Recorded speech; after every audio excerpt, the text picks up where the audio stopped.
Hello दोस्तों, welcome to my channel. Today we are going to start from question number 51 and we are doing Civil Services 2022 Logical Guessing Series. Logical Guessing Series और guys इसमें आप लोगों को 20 to 30 marks का फायदा होगा, 20 to 30 marks benefit. और ये नहीं कहेंगे कि आप सिर्फ इसी के भरोसे जाइएगा, तो ऐसा तो नहीं होगा, क्योंकि ये लॉजिकल गैसिंग भी कहते हैं ना, पढ़े जो ज़्यादा, जितने ज़्यादा आप पढ़े होंगे, जितना ज़्यादा आपको नॉलेज होगी, उतनी ज़्यादा ये हेल्पफुल होगी। तो अब तक हम 50 तक कर चुके हैं, कोशिश करेंगे। देखो, हर not possible in every question, हर क्वेश्चन में पॉसिबल नहीं है। Only some questions, only some questions. और कितने हो सकते हैं वो? Around 20 to 30। मैं ये कहूँगा 20 to 30 क्वेश्चंस होंगे पेपर में, जो लॉजिकल गैसिंग में, जिसमें गैस कर सकते हैं आप, गैस वर्क काम करेगा। और इसमें से भी आपकी 15 सही हो पाएंगे, है ना? तभी मैं कह रहा हूँ, अगर आप 20 to 30 करेंगे तो 15 to 17 या 18 क्वेश्चन आपके सही हो पाएंगे और आपके 25 मार्क्स करीब आपके एक्स्ट्रा, या मतलब एक एक आप मार्क्स का रेंज मान लीजिए। वही मैंने कहा, आपके 20 to 30 मार्क्स, ठीक है? 20 to 30 मार्क्स आपके आ सकते हैं एक्स्ट्रा, अगर आपने अच्छे से लॉजिकल गैसिंग की प्रैक्टिस करी है और अच्छे से आपने मेरे साथ प्रैक्टिस करी है, मेरे साथ देखा है, और मेरे को अच्छे से फॉलो करेंगे आप, तो मैं गाइस सही बता रहा हूँ, मेरे को 30-35 नंबर का फायदा होता है मेरे को, क्योंकि मेरी प्रैक्टिस काफ़ी अच्छी है। अगर आपने भी अच्छे से लास्ट 10 ईयर के पेपर्स अच्छे से प्रैक्टिस किए हैं, 10-15, तो आपको भी हेल्प होगा। अब देखिए, ये रिजर्व एंड ट्रांसफर सब्जेक्ट के ऊपर क्वेश्चन है। गवर्नमेंट ऑफ इंडिया एक्ट 1919 में रिजर्व और ट्रांसफर सब्जेक्ट की बात हुई थी। मुझे नहीं पता 1919 क्या है, लेकिन देखो, रिजर्व लग रहा है, कुछ रिजर्व करके रखा होगा अपने पास, कुछ बेटर, और ट्रांसफर मतलब दे दिया, ऐसा ही है कुछ। तो विच ऑफ द फॉलोइंग कह रहा है कि the functions of provincial government के जो फंक्शन है वो रिजर्व और ट्रांसफर में बांटे गए थे। रिजर्व मतलब कुछ रिजर्व अपने पास रखा, ट्रांसफर दे दिया गया। तो रिजर्व पूछा, देखो रिजर्व अपने पास रखा कौन सा होगा? कुछ बेटर रखा होगा, तभी तो रिजर्व होगा वो। आप खुद ही सोचिए, रिजर्व और ट्रांसफर में बेटर कौन सा होगा? रिजर्व। ट्रांसफर तो क्या दे दिया, ले भाई रख। तो जस्टिस, लोकल सेल्फ गवर्नमेंट। आप इसमें सबसे बेकार देखिए, सबसे बेकार लैंड रिवेन्यू, ये तो सबसे इंपॉर्टेंट है, सबसे इंपॉर्टेंट, इसको तो रखेंगे ही रखेंगे। 3 के बिना तो आंसर ही नहीं होगा, तो ये तो ऐसे एलिमिनेट हो गया। पुलिस, पुलिस भी, ये अंग्रेजों की टाइम बात नहीं, पुलिस भी चाहिए, 3-4 दोनों होने चाहिए। तो 3-4 एक ही, ए भी गलत हो गया। अब 1 और 2 में आपको डाउट लग रहा है, ये भी होगा ही होगा। 1 और 2 में आपको डाउट लग रहा है, ठीक है? अब देखो, लोकल सेल्फ गवर्नमेंट, ये तो आज भी गवर्नमेंट इस पे इतना इंटरेस्ट नहीं लेती, तो तब क्या लेगी? समझ रहे हैं? लोकल सेल्फ गवर्नमेंट, तो गवर्नमेंट आज इस पे इतना इंटरेस्ट नहीं ले रही है, तो ब्रिटिश इंडिया क्यों लेगी? तो वन, जस्टिस इंपॉर्टेंट है। जस्टिस में काकोरी कॉन्स्पिरेसी और लाहौर कॉन्स्पिरेसी, मिलियन, मतलब बहुत सारी कॉन्स्पिरेसी उस समय चल रही थी, तो उसमें जस्टिस तो बहुत इंपॉर्टेंट था। जस्टिस अपने हाथ में नहीं होगा तो फिर इन लोगों को जेल कैसे भेजा जाएगा? जो रिवोल्यूशनरी एक्टिविटीज हो रही थी, उनको कंट्रोल कैसे किया जाएगा? तो इसलिए आंसर इसका 1-3-4 हो जाएगा, सी ऑप्शन, ठीक है? नेक्स्ट क्वेश्चन देखो, फड़म। अब हमें नहीं पता फड़म क्या होता है, मेडिवियल इंडिया के टर्म है फड़म। अब देखो इंपॉर्टेंट क्या क्या, क्लोथिंग, कॉइन्स, ऑर्नामेंट्स, वेपन्स, ये 4 चीजें। अब देखो सबसे इंपॉर्टेंट क्या होगा उससे? वेपन्स इंपॉर्टेंट हो सकते हैं, क्लोथिंग तो फर्जी है, क्या पहन रहा है, क्लोथिंग इतना इंपॉर्टेंट नहीं होगा। ऑर्नामेंट्स भी, compare two coins and weapons, पैसा और मिलिट्री, यही तो one of the most important thing थी उस समय, तो ऑर्नामेंट्स भी नहीं होगा। अब कॉइन्स और वेपन्स, तो आपने सुना होगा फड़म, ये तो पढ़ा भी होगा, फड़म वड़म और निस्का विस्का, ये सब टर्म्स रहते हैं कॉइन्स के रिलेटेड। तो इसको आप गैस कर सकते थे, मतलब, बट ये कहूंगा टफ था गैस करना, टफ। ये इजी था गैस करना, इजी, ठीक है? फड़म टफ था, लेकिन कॉइन्स ऐसे लग रहा था, क्योंकि क्लोथिंग तो फर्जी था, और ऑर्नामेंट भी ऐसा कुछ इंपॉर्टेंट नहीं, वो भी मेडिवियल में जाके ऑर्नामेंट आईवीसी में इंपॉर्टेंट है। ऑर्नामेंट कहाँ? आईवीसी में इंपॉर्टेंट है, समझ रहे हैं? यहाँ नहीं, यहाँ कॉइन्स, क्योंकि उस समय कॉइन्स नहीं थे, बाद में कॉइन्स आए थे, कॉइन्स इंट्रोड्यूस होने लग रहे थे, तो इसलिए बी हो सकता है आंसर इसका, और बी ही है, ठीक है? अब देखो, which of the following was associated with Ghadar Party? Ghadar Party, Lala Hardayal, ये सब आपने पढ़ा होगा, लाला हरदयाल, और जो भी वो बखना वाला था, कौन सा? तो गदर पार्टी से एसोसिएटेड कौन कौन है, ऐसा पूछ रहा है, ठीक है? तो देखते हैं गदर पार्टी से एसोसिएटेड कौन कौन है। देखो ऑप्शन क्या दे रहा है, बरिंद्र कुमार घोष, जोगेश चंद्र चटर्जी एंड रश बिहारी बोस, और देखो ऑल थ्री दिया भी नहीं है इसने, ठीक है, ऑल थ्री दिया भी नहीं है। अब बरिंदर कुमार घोष, ये क्वेश्चन आपको तुक्का मारना है, ठीक है, अगर आपको तुक्का मारना है तो कैसे तुक्का मारेंगे? देखो रस बिहारी बोस था, ये बहुत रिवोल्यूशनरी एक्टिविटीज में इन्वॉल्व था, तो ये रस बिहारी बोस इंपॉर्टेंट भी है। तो आंसर किसी एक को भी एलिमिनेट कर दिया। देखो जोगेश चंद्र चटर्जी, ये इसका नाम नहीं सुना हमने, मैंने भी नहीं सुना कहीं ज्यादा इंपॉर्टेंट ऐसा, तो टू को एलिमिनेट करिए। लेकिन आपको वन और थ्री में तो पता ही होना चाहिए, मतलब ये भी, इसमें लॉजिकल गैसिंग इतना काम नहीं करेगा, ये भी टफ है गाइस, ठीक है। अब कोई इसमें बता देगा आंसर देख के लॉजिकल गैसिंग है, तो मैं ये कहूंगा बता दे, लेकिन आंसर इसका डी है guys, only rush Bihari Bose, जो गदर पार्टी से एसोसिएटेड थे। और मैं कुछ कुछ और नाम बता देता हूँ, ठीक है। देखो जैसे ये रश बिहारी जो ये जोगेश चंद्र चटर्जी था, ये अनुशीलन समिति के साथ था, ठीक है। अनुशीलन समिति जो रिवोल्यूशनरी ऑर्गेनाइजेशन थी उस समय, उसके साथ था, ठीक है। और देन बाद में एचएसआरए के साथ जुड़ा था। और जो बरिंदर कुमार घोष है, वॉज जेल्ड आफ्टर स्वदेशी, या स्वदेशी के बाद वो जेल हो गया था, एंड फर्स्ट वर्ल्ड वॉर तक जेल में रहा था। सो उस, और गदर पार्टी उसी टाइम पे बनी थी, तो इसका रोल कुछ खास था नहीं। रश बिहारी बोस तो था ही गदर के मेन मेंबर्स में से था ये, ठीक है। एक लाला हरदयाल और सुवन सिंह बखना करके था, कुछ ऐसा कहते थे, तो वो देख लेना, ठीक है। गदर पार्टी इंपॉर्टेंट भी है, ठीक है, इंपॉर्टेंट है ये, जब मैं मॉडर्न हिस्ट्री पढ़ाऊंगा तो वहां पे आप देख लेना।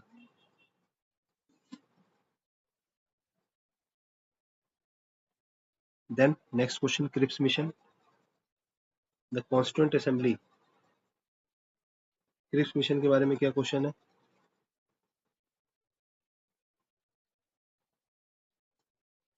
Constituent assembly would have members nominated, देखो, एज वेल एज, ये थोड़ा ऐसे कुछ है ना, तो ध्यान देना होता है। Nominated by provincial as well as princely, दोनों से नॉमिनेटेड है। देन कह रहा है any province who is not prepare to accept the new constitution would have the right to sign a separate agreement with British in future. देखो यही तो था ये क्रिप्स मिशन के प्रोविजंस में से ही था, समझ रहे हैं। और ये गलत, देखो एज वेल एज जानबूझ के डालना नहीं, जो प्रोविंसेस असेंबली थी, यहाँ से तो चलो, यहाँ से तो इलेक्शन होंगे ना, यही तो बात चल रही थी, इलेक्शन इलेक्शन इलेक्शन। ये तो क्या है गाइस, ये नॉमिनेटेड थे, फिर वहां पे प्राइंसली स्टेट्स में थोड़ी थोड़ी इलेक्शन होगा, तो वहां पे नॉमिनेटेड था, समझ रहे हो। आप पढ़ोगे भी तो ये बहुत बार है, नॉमिनेटेड है प्राइंसली स्टेट्स में से, और जो इलेक्टेड है वो कहाँ से है, प्रोविंशियल, जो असेंबली थी प्रोविंशियल असेंबली, वहां से इलेक्टेड थे, इनडायरेक्टली इलेक्टेड थे, समझ रहे हैं।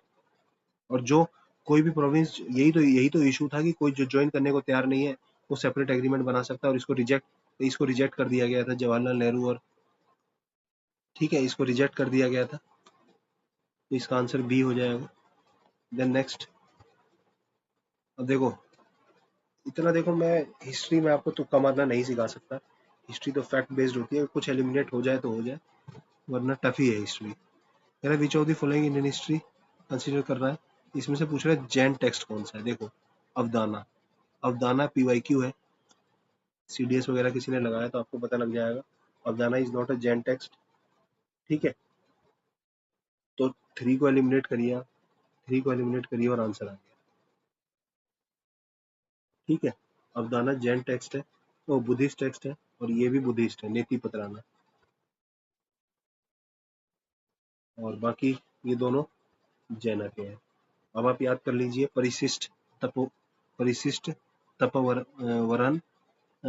परिष्ट तपा तपर वन, तो अजीब से नाम भी है, और ये क्या है, त्रिष्ट तिल लखना महापुराना, कुछ ऐसा ही है, अजीब अजीब से नाम, बट ये इन्हीं के हैं, ठीक है, जैन के रिलेटेड। तो टफ क्वेश्चन था ये भी, बट अवदाना से आप एलिमिनेट कर सकते थे, पीवाईक्यू था ये, ठीक है। नेक्स्ट क्वेश्चन, अब देखो, आर्यदेव, दिगनागा, ओनली, तीन में से आपको कुछ नहीं आता, ओनली टू मार दीजिए ना, थ्री में ओनली टू, कुछ समझ नहीं आ रहा, बट हाँ ये टफ क्वेश्चन था, ये भी मैं कहूँगा टफ था, एलिमिनेशन यहाँ पे बिल्कुल काम नहीं कर रहा था। जो आर्यदेव है, ये जैन नहीं है, ये बुद्धिस्ट मॉन्क्स था, बाकी ये दोनों सही है। दिगनागा बुद्धिस्ट ही है, बुद्धिस्ट स्कॉलर, एंड देन नाथ मुनि इज ए वैष्णव स्कॉलर। देखो ये आपने सुना होगा नाथ मुनि, ये पीवाईक्यू से है, बाकी ये दोनों टफ थे, आर्यदेव और दिगनाग। ये बहुत ही ज्यादा वो इग्नू की बुक से क्वेश्चन दिए गए थे। हिस्ट्री गाइस बहुत टफ है यहाँ पर। कह रहा with reference to Indian history consider the following the first Mughal Mongol invasion. देखो अब ये 3 स्टेटमेंट है, ये एलिमिनेट हो सकता है। कह रहा first Mongol invasion of India happened during the rain of first Khilji. Khilji तो यार बहुत बाद में आया था, उससे पहले मंगोल मंगोल इन्वेजन हो रहे थे। समझ रहे हैं? तो ये तो आंसर मेरे हिसाब से 1 तो सीधे एलिमिनेट हो जाएगा। फर्स्ट बोल दिया इसने। ठीक है, तो 1 को काटिए आप, ये काटिए ये काटिए। अब एक ही पता है तो 2 सही है 3 सही है। कह रहा during the reign of Alauddin Khilji one Mughal assault marched up to Delhi and besieged the city. अच्छा। और मोहम्मद बिन तुगलक टेम्परेरीली लॉस्ट, ठीक है, temporarily lost the portions of north west frontier in his kingdoms to Mongol. कह रहा है कि मोहम्मद बिन तुगलक जो थे, उन्होंने, अरे मोहम्मद बिन तुगलक लॉस्ट कर देते तो इसके बाद जो दो बाकी जो तुगलक आए थे, फिरोज शाह और घियासुद्दीन, मोहम्मद के बाद घियासुद्दीन और देन फिरोज शाह, वो लोग आए थे ना, तो टेम्परेरी लॉस्ट कर देता, फिर दोबारा ऐसा कुछ हमने सुना नहीं है। तो ऐसा कुछ नहीं है। और हाँ, दिल्ली तक आ गए थे जब ये राजस्थान गया हुआ था, जो आपने मूवी देखी है चित्तौड़गढ़ वाली, तो ये चित्तौड़गढ़ में था उस समय। और उसी समय दिल्ली तक आ गए थे मंगोल इन्वेजन। 2 सही है। और मंगोल इन्वेजन उससे पहले भी इल्तुतमिश के टाइम पे भी हुए थे। तो आंसर इसका बी हो जाएगा। ये क्वेश्चन 2 ऑप्शन एलिमिनेट करने लायक था। अब देखो कुल्ला दरा, ये बहुत टफ है क्वेश्चन गाइस, इसमें कोई लॉजिक नहीं है। कुल्ला दरा किसको बोलते थे? अरब मर्चेंट्स, कलंदर्स, मतलब इसका आंसर सैयद्स है, पगड़ी को बोलते थे कुल्ला दरा। ठीक है, तो ये टफ क्वेश्चन था गाइस 58 का। डी है आंसर। नेक्स्ट, कह रहा Dutch establish their factories warehouse on east coast on lands granted to them by Gajapati rulers. चलो देखते हैं, कोई एक गलत है गाइस इनमें, आपको बस एक गलत पकड़ना है। कह रहा डच ने अपनी ईस्ट कोस्ट पे फैक्ट्री स्टेब्लिश करी थी, लैंड ग्रांटेड बाय गजापति। थोड़ा सॉफ्ट सा लग रहा है। Alfonso de Albuquerque, Alfonso de Albuquerque captured Goa from Bijapur, captured. ठीक है।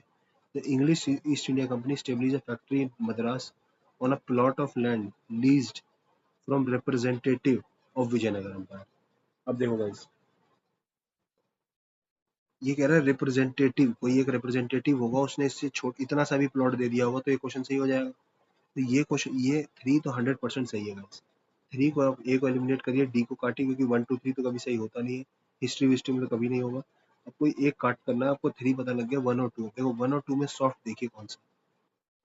ठीक है, 1 और 2 में कह रहा डच स्टेब्लिश देयर फैक्ट्रीज और warehouses on east coast on the lands granted to them Gajapati rulers और Alfonso de Albuquerque captured Goa. देखो ये आपने सुना होगा, अल्फांसो दी अल्बाकुकी उनका जो दूसरे नंबर पे आया था, जो गवर्नर बना था। तो ये आंसर सही है, इसका आंसर बी हो जाएगा। अब यार देखो 3 तो सही है, बट इसको इन दोनों में से गैस करना टफ है। मैं भी ये भी कहूंगा कि इन दोनों में से, देखो हिस्ट्री में इतनी लॉजिकल गैसिंग काम नहीं करती है। ठीक है, देखो कौटिल्य अर्थशास्त्र, ये हो जाएगा। देखो a person could be a slave as a result of judicial punishment. Could be slave, हो सकता है जुडिशियल पनिशमेंट से। ठीक है, मान लिया हो सकता है, मान लेते हैं अभी। Person could be a slave as a result of judicial punishment, ठीक है, हो सकता है। कह रहा female slave bore her master a son, she was legally free. मतलब कह रहा है अगर फीमेल स्लेव है, अगर उसको एक बेटा दे देगी तो वो लीगली फ्री है। ठीक है, if a son born to a female slave was fathered by her master, the son was entitled to legal status of master's son. अब देखो, आप लॉजिकली सोचो थोड़ा सा, स्लेवरी को दिमाग में रखते हुए। और कौटिल्य थोड़ा लॉ को बेटर बनाता था। कह रहा है कि अगर सन जो है बॉर्न करेगा फीमेल स्लेव को, फादर्ड बाय सन, मतलब फीमेल स्लेव से अगर कोई सन होगा, तो कह रहा है son entitled to a legal status. हाँ, अगर चाहेगा, उसका बाप चाहेगा, तो वो लीगल स्टेटस हो सकता था। 3 तो सही लग रहा है।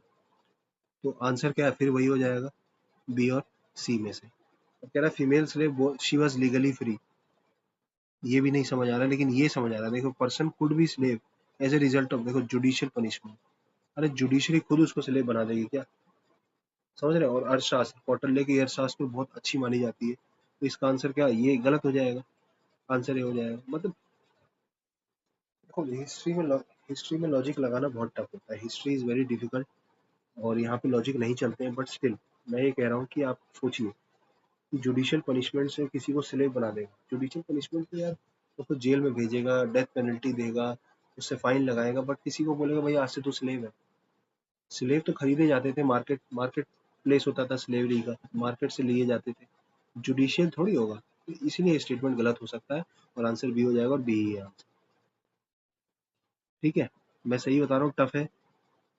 इकोनॉमी में लॉजिक चलते हैं, थोड़े लॉजिक मतलब इन्वायरमेंट में चलते हैं, साइंस टेक में चलते हैं, इवन पॉलिटी में भी चलते हैं गाइस, लेकिन हिस्ट्री में लॉजिक चलाना बहुत टफ होता है। नेक्स्ट क्वेश्चन है टाइट मॉनेटरी पॉलिसी के ऊपर। Next question is question number 61। और देखो गाइस, एक चीज बता देता हूं मैं कि हिस्ट्री हिस्ट्री में लॉजिकल गैसिंग नहीं चलती, हिस्ट्री में डायरेक्ट डायरेक्ट गैसिंग चलती है। ठीक है, लॉजिकल गैसिंग आप लगा सकते हो, देखो लॉजिक ये डायरेक्ट गैसिंग है। लॉजिक कहाँ लगते हैं? Geography, economy, environment, science tech, इनमें लॉजिक चलते हैं। ठीक है, हिस्ट्री में नहीं चलता कोई लॉजिक। और एक और सब्जेक्ट जो रह गया, कौन सा रह गया? History, polity.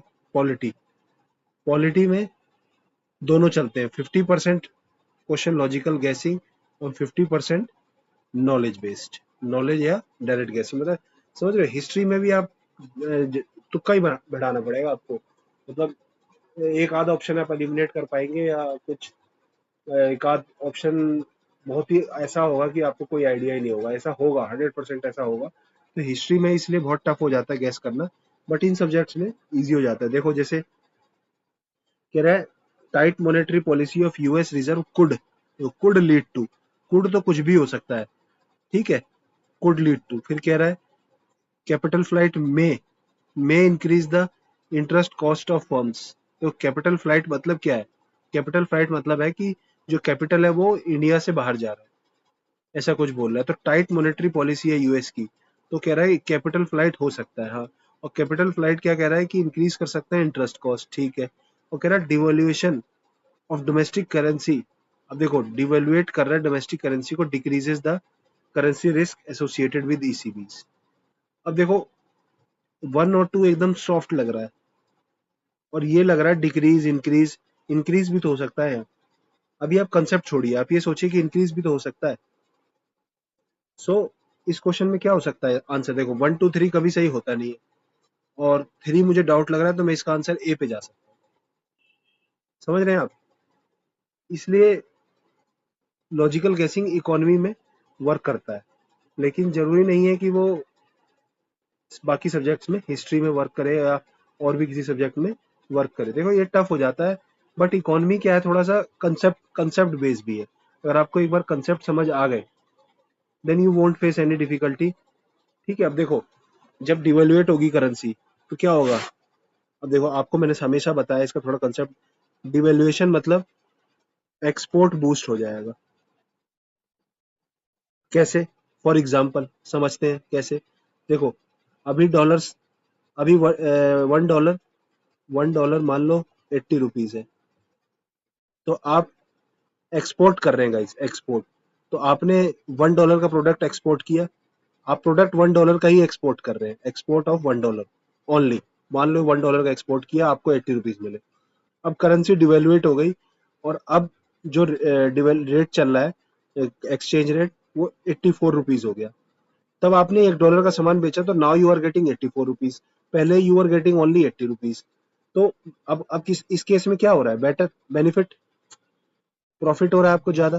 तो क्या डिवोल्यूशन से एक्सपोर्ट बूस्ट होगा, बट इंपोर्ट फिर उल्टा हो जाएगा ना, इंपोर्ट क्या हो जाएगा इस डिफिकल्ट। तो वही कह रहा है डिवोल्यूशन करेंगे तो कह रहा है डिक्रीजेस द करेंसी रिस्क। जब बोरोइंग्स करेंगे आप, तो डिवेल्युएट और हो गया, तो करेंसी रिस्क तो बढ़ेगा ही ना। करेंसी रिस्क तो डिवेल्युएट हो चाहे इवेल्युएट हो, किसी भी केस में करेंसी रिस्क तो रहेगा ही।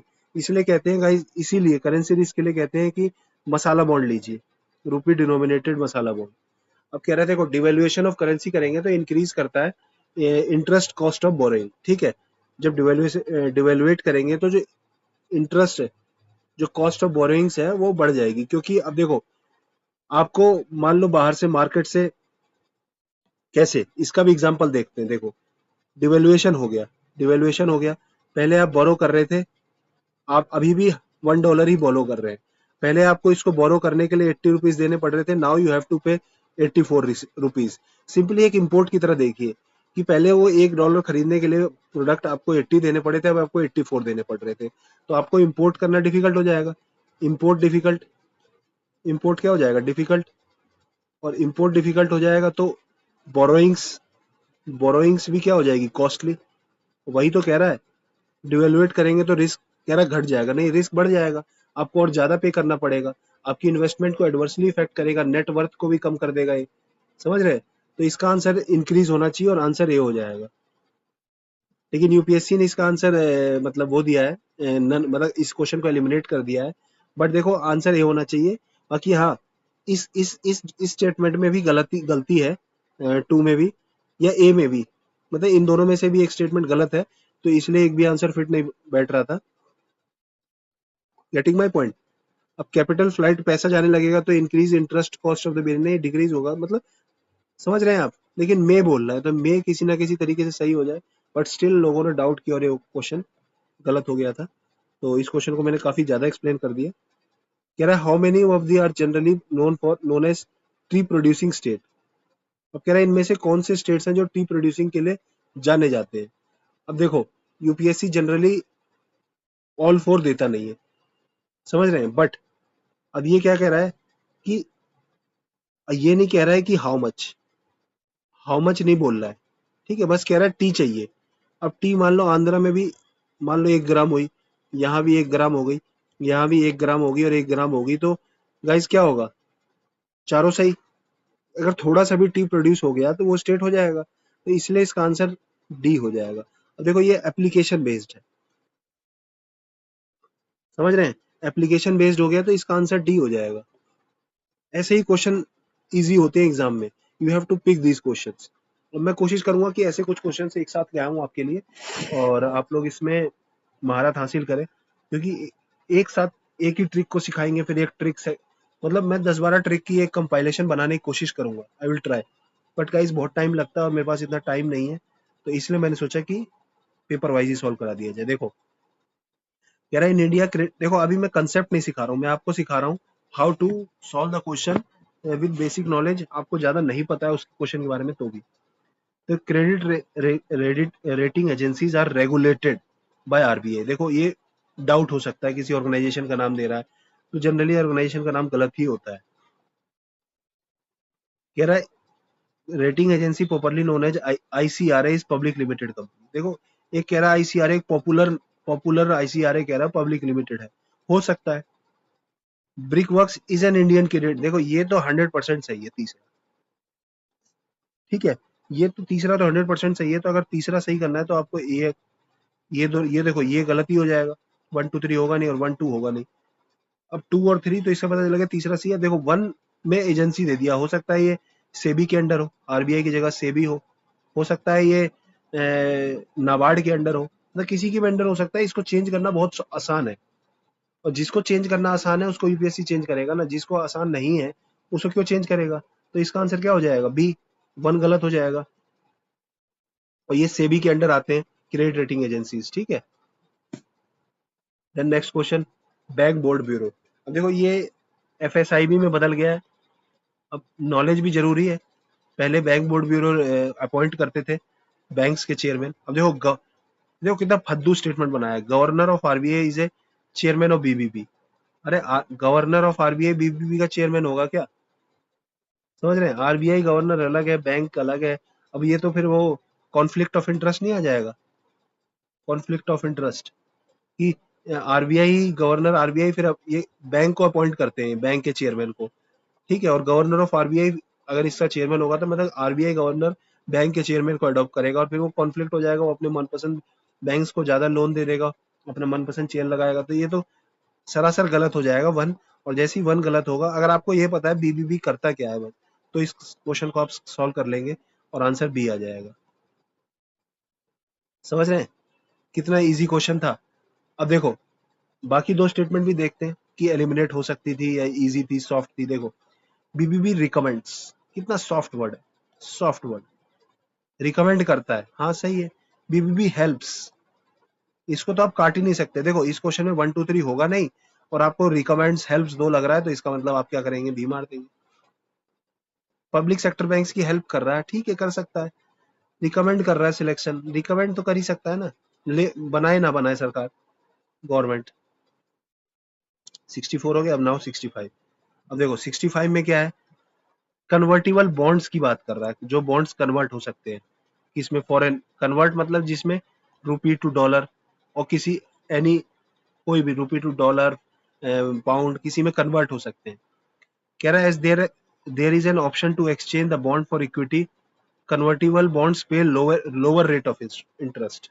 हाँ, अब देखो ये दूसरा कन्वर्टिबल की बात कर रहा है। कन्वर्टिबल कह रहा है कि कोई ऑप्शन है कि आप उसको इक्विटी में कन्वर्ट करा सकते हैं। ये बैंक्स के बॉन्ड्स की बात कर रहा है, ठीक है। कन्वर्टिबल बॉन्ड्स किसकी बात कर रहा है, मतलब कोई कंपनी ने अपने बॉन्ड इशू कर दिए, वैसे बॉन्ड कर रहा है, जैसे जीसैक नहीं, कोई मान लो कोई कॉर्पोरेट बॉन्ड्स मान लो। अब ये ऐसे बॉन्ड है जो कन्वर्ट हो सकते हैं इक्विटी में, इक्विटी कन्वर्टिबल, तो उसमें इंटरेस्ट रेट तो कम मिलेगा ना, कल को आपको इक्विटी मिल जाएगी बैंक की, तो सही है। बहुत पढ़ने में अच्छा लग रहा है। कह रहा option to convert to equity affords bond holder a degree of indexation to rising consumer prices. कह रहा है कि जब ऑप्शन टू कन्वर्ट होगा इक्विटी में, affords the bond holder degree of indexation to rising. अब इंडेक्सेशन भी हो सकता है, मतलब दोनों स्टेटमेंट बहुत सॉफ्ट लग रहा है। इंडेक्सेशन मतलब किसी चीज के साथ इन्फ्लेशन के साथ इंडेक्स कर देते हैं, जैसे इन्फ्लेशन के साथ इंडेक्स कर दिया कि इन्फ्लेशन बढ़ेगा तो वो होगा। अब देखो इक्विटी में जब ऑप्शन है कन्वर्ट होने का, तो affords the bond holder a degree of indexation, क्योंकि बॉन्ड की प्राइस बढ़ेगी, कंपनी के इक्विटी बढ़ेंगे विद इन्फ्लेशन, तो उसको एक इंडेक्सेशन टाइप का मिल जाएगा, तो सही है। सॉफ्ट स्टेटमेंट लग रहा है, ठीक है, आंसर सी हो जाएगा। देन नेक्स्ट कह रहा है India is a member, India किसका मेंबर है। अब देखो ये एक अच्छा क्वेश्चन है, फैक्ट बेस्ड है, इसको आपको थोड़ी सी नॉलेज चाहिए इसकी। अगर आपके पास नॉलेज नहीं है तो आप इसको नहीं कर पाएंगे, ठीक है। नॉलेज बहुत इंपॉर्टेंट है इस क्वेश्चन के लिए। कह रहा है एशियन, देखो एशियन है तो कुछ पार्ट होना ही चाहिए। एससीओ का तो मेंबर है ही, एससीओ समिट होती रहती है। आपको डाउट होगा एमटीसीआर, लेकिन रिसेंटली इंडिया एमटीसीआर का भी मेंबर बना है, और इसका आंसर 1 2 3 है, डी, ठीक है। 1 2 3 है, क्योंकि एमटीसीआर जो मिसाइल टेक्नोलॉजी है, इसका अभी रिसेंटली शायद 2018 या कभी इंडिया इसका मेंबर बना है, ठीक है। 2018 में ही शायद बना है, और अभी एनएसजी का नहीं बना है। India is not a member of NSG, अभी भी एनएसजी का नहीं है इंडिया, इसमें बात चल रही है। बाकी एशियन इंफ्रास्ट्रक्चर तो बनेगा ही, वो तो उसमें तो देखो फाउंडिंग मेंबर है इंडिया, और एशिया से रिलेटेड है, तो इंडिया एशिया में तो रहेगा ही आगे, समझ रहे हैं। देन एससीओ, एससीओ तो रहेगा ही। एससीओ, अब एससीओ के मेंबर्स गाइस, मैं एससीओ के मेंबर्स बता देता हूँ। अभी कुछ नए ऐड भी हुए हैं, तो कुछ कुछ जैसे एससीओ के कुछ कुछ जो मुझे याद है, जैसे इंडिया तो है ही, इंडिया चाइना, ये तो मेजर है, इंडिया चाइना और रशिया, ये तो रहते ही हैं। अब सेंट्रल एशिया के कुछ निकाल लेते हैं, कौन कौन से हैं सेंट्रल, देखो चाइना ने किसको डाला है सेंट्रल एशिया, चाइना ने पाकिस्तान को भी डाला है, भाई तू रहेगा तो अभी रिसेंटली ईरान को भी बनाया है, ठीक है। तो ये तो मेरे चार हो गए। अब देखो बाकी देखें तो किर्गिस्तान, तजिकिस्तान, किर्जी तजी उज, और कोई सा एक है, किर्जी तजी उज, कजाकिस्तान भी होगा मेरे हिसाब से, कजाकिस्तान। और रिसेंटली ईरान को भी मेंबर बनाया है, चेक कर लीजिएगा इसको, चेक दिस फैक्ट, ठीक है, और कमेंट में बताइएगा। नेक्स्ट देखो ये क्वेश्चन चार स्टेटमेंट है, पांच स्टेटमेंट है, और देखो या तो पांच पांच वाले का आंसर क्या आ रहा है, या तो दो आ रहा है या तीन आ रहा है। अब दो ऑप्शन ही मिलेंगे आपको एग्जाम में, जब ओनली टू, या तो ओनली टू होगा या ओनली थ्री, इससे पता लग रहा है ना, तो आगे एग्जाम में ओनली टू ओनली थ्री मारना है। अब देखो Vietnam has been one of the fastest growing economy, one of the fastest हो सकता है। Vietnam is led by multi party political system, हो भी सकता है, ये भी सॉफ्ट है, देखो ये सॉफ्ट है। अभी मैं सही नहीं बता रहा, लेकिन मैं सबसे सॉफ्ट देखूंगा फिर पहले। Vietnam's economy is linked to its integration with global supply chain, economic growth is linked to its integration, देखो ये भी सॉफ्ट है, कह रहा है ग्लोबल सप्लाई चेन से लिंक्ड है। अभी देखो अभी कुछ हार्ड नहीं हुआ है, कुछ एलिमिनेट नहीं हुआ है। For a long time Vietnam's low labour rate, low labour cost and stable exchange rate have attracted global manufacturers. कह रहा है लो लेबर और स्टेबल एक्सचेंज रेट ने, देखो ये भी सॉफ्ट है। वियतनाम अभी कुछ नहीं पता। Vietnam has the most productive E service sector in Indo Pacific. देखो ये फर्जी लग रहा है मुझे, समझ रहे हैं, ये फर्जी लग रहा है एकदम। पहला देखो, पहला सॉफ्ट था, दूसरा सॉफ्ट, तीसरा सॉफ्ट, ये भी सॉफ्ट सा ही है कुछ, लेकिन चौथा तो फर्जी है। अभी सॉफ्ट देख रहा हूँ मैं, सही गलत नहीं देख रहा हूँ। तो सॉफ्ट में पहला सही, पहला वही नहीं पता लग रहा, दूसरा भी नहीं, तीसरा भी नहीं, चौथा भी नहीं। ठीक है। अब देखो पांचवा मुझे 99% प्रोबेबिलिटी लग रही है कि गलत है, तो पांचवे से एक ऑप्शन एलिमिनेट हो गया। ठीक है। अब आपके पास देखो टू, एक ऑप्शन है 134, एक ऑप्शन है 24 और एक ऑप्शन है 12। अब देखो अभी भी एक ही ऑप्शन एलिमिनेट हुआ है, बट अभी तो पता लग गया कि Vietnam has been one of the fastest. देखो ये सबसे सॉफ्ट लग रहा है, वन ऑफ द फास्टेस्ट। देखो ये सेकंड स्टेटमेंट देखिए, मल्टी पार्टी, सिंगल पार्टी भी तो पॉसिबल है। मतलब देखिए आप दूसरी पॉसिबिलिटी सोचिए, अभी मैं आंसर नहीं बता रहा हूँ। देन तीसरा देखिए, लिंक्ड टू इट्स इंटीग्रेशन, जो ग्रोथ हो रहा है वो इंटीग्रेशन हो रहा है सप्लाई चेन वगैरह की वजह से, और लो लेबर कॉस्ट। देखो एक 1, 3 और 4 ये ऑप्शन में है ना, एक ऑप्शन वाइज देख रहा हूँ मैं। देखो 2, 4 कह रहा है कि लो लेबर कॉस्ट है इसलिए इकोनॉमिक ग्लोबल मैन्युफैक्चर अट्रैक्ट किया और मल्टी पार्टी सिस्टम है। 2, 4 मैच नहीं हो रहा है। 1, 2 देखो 1, 2 लग रहा है, हो भी सकता है, लेकिन इकोनॉमी से मल्टी पार्टी। लेकिन 1, 3, 4 देखिए, एक पैराग्राफ की तरह पढ़िए। Vietnam has been one of the fastest growing economy in the world recent year. Vietnam economic growth is linked to its integration with global supply chain. पहला स्टेटमेंट है, फिर दो उसके असर्शन लग रहे हैं। For a long time Vietnam low labour cost था इसलिए इकोनॉमिक ग्रो हुई है, और फिर ग्लोबल इंटीग्रेशन हुआ है, इसे ग्लोबलाइजेशन हुआ है, ग्लोबलाइजेशन, समझ रहे हैं, ग्लोबलाइजेशन हुआ है, तो उसकी वजह से हुआ। तो ये तीनों लग रहे हैं इकोनॉमी से रिलेटेड, और आंसर हो जाएगा इसका सी। पॉसिबल था ये एग्जाम में करना गाइस, ठीक है। जो नहीं पॉसिबल है मैं बता दूंगा। विच one of the following is responsible for maintaining price stability. अब कोई सा डिपार्टमेंट पूछ लिया और कह रहा है कौन प्राइस स्टेबिलिटी को मेंटेन करेगा। ठीक है। अब प्राइस स्टेबिलिटी मतलब क्या हो गया, इन्फ्लेशन, बाय कंट्रोलिंग इन्फ्लेशन लिख भी दिया इसने। देखो export expenditure monitoring, financial stability and development council are. देखो आरबीआई की मॉनेटरी पॉलिसी कमेटी होती है, और ये इन्फ्लेशन को कंट्रोल करते हैं, ये तो हमें पता है। अब बाकियों का नहीं पता, लेकिन इसका तो यू आर श्योर 100%, इसके बारे में तो आप पढ़ते हैं। तो ये तो इजी स्टेटमेंट है गाइस, इजी क्वेश्चन, समझ रहे हैं। कुछ कुछ यूपीएससी इजी देगा, ये वन ऑफ द इजी हो गया एकदम। फिर कुछ कह रहा है एनएफटी, मुझे नहीं पता क्या है, नॉन फंजिबल टोकन, कोई टोकन है नॉन फंजिबल, मतलब कुछ नहीं लगा है। फंजिबल हिंदी में पढ़ लेते हैं, 69 समझना है तो हिंदी देख लीजिए। नॉन फंजिबल ही दे दिया, कुछ दिया ही नहीं है। ऐसे हिंदी में जाना पड़ता है कभी कभी। अब देखो देखते हैं कि क्या हो सकता है। दे इनेबल डिजिटल रिप्रेजेंटेशन, कुछ नॉन फंजिबल बोला और कह रहा है इनेबल कर रहा है digital representation of physical asset, किसी फिजिकल एसेट का डिजिटल रिप्रेजेंटेशन। ठीक है, मान लिया हो सकता है। They are unique cryptographic tokens that exist. देखो ये सॉफ्ट है एकदम, और क्रिप्टो विप्टो जनरली सही रहता है, क्रिप्टो ब्लॉकचेन ये यूपीएससी की थीम है, समझ रहे हैं। फिर दे कैन बी ट्रेडेड और exchange at equivalency and therefore can be used as a medium of commercial transaction. कह रहा है मीडियम, देखो ये बहुत, यहां से पढ़िए आप, मीडियम ऑफ कमर्शियल ट्रांजैक्शन मतलब कह रहा है कि ये नोट को रिप्लेस कर देगा। मीडियम मतलब क्या है, रुपी। तो कह रहा है कि मीडियम बन जाएगा, रुपी को रिप्लेस कर देगा, मीडियम रुपी की जगह इसको हम यूज करेंगे। तो ये तो नहीं लग रहा कमर्शियल ट्रांजैक्शन का मीडियम। ट्रेडेड और एक्सचेंज, ये यहाँ तक सही था, दे कैन बी ट्रेडेड और एक्सचेंज ठीक, बट देयर एंड देयरफॉर, देखो ये भी आप एक पॉइंट होता है, एंड देयरफॉर, मतलब एंड देयरफॉर यहीं तक कोई स्टेटमेंट होगा, एंड करके उसने जानबूझ के गलत किया है। Therefore can be used as a medium of commercial transaction, नहीं, ट्रांजैक्शन थोड़ी करेंगे, इसका आंसर ए हो जाएगा। तीसरा सीधे सीधे गलत हो रहा है, और ए और भी सॉफ्ट भी लग रहे हैं, क्रिप्टोग्राफी है, डिजिटल रिप्रेजेंटेशन कर रहा है बस। देखो ए में कह रहा है रिप्रेजेंटेशन कर रहा है, कुछ वो नहीं कर रहा है कि आपको मतलब कि कमर्शियल फिजिकल एसेट बना देगा उसका, रुपया बना देंगे हम उसका, समझ रहे हैं, ऐसा कुछ नहीं है। मतलब अब कुछ ऐसा होगा, टोकन है, एक्सचेंज ऐसा लग रहा है, बट एंड देयरफॉर लिख के लिखना, तो ये थोड़ा सा मुझे डाउट लगा। ठीक है, एक्सचेंज आप एक दूसरे से कर सकते हैं, बट ऐसा नहीं कि भाई मैं तुझे 5 NFT दे दूंगा और तू मुझे ये दे दे, तू मुझे 5 किलो दूध दे दे, मिल्क दे दे, मैं तुझे 5 NFT दे दूंगा, ऐसा कुछ नहीं है। ठीक है, अब ये कुछ रिजर्वायर्स बोल दिए और स्टेट पूछ रहा है। ठीक है, और इसमें से पूछा which of the following are not correctly matched. और पेयर्स है, पेयर्स मतलब अब 4 का आंसर है, 1 होगा नहीं, 1 हो पेयर में डालता है लेकिन ऑल 4 तो होगा नहीं, ये चारों एक गलत बनाएगा। समझ रहे हैं? तब या तो ओनली 2 या ओनली दिया, 4 में या तो 2 होता है या 3 होता है। ये आंसर आपने कई ऑप्शंस में भी देखा है।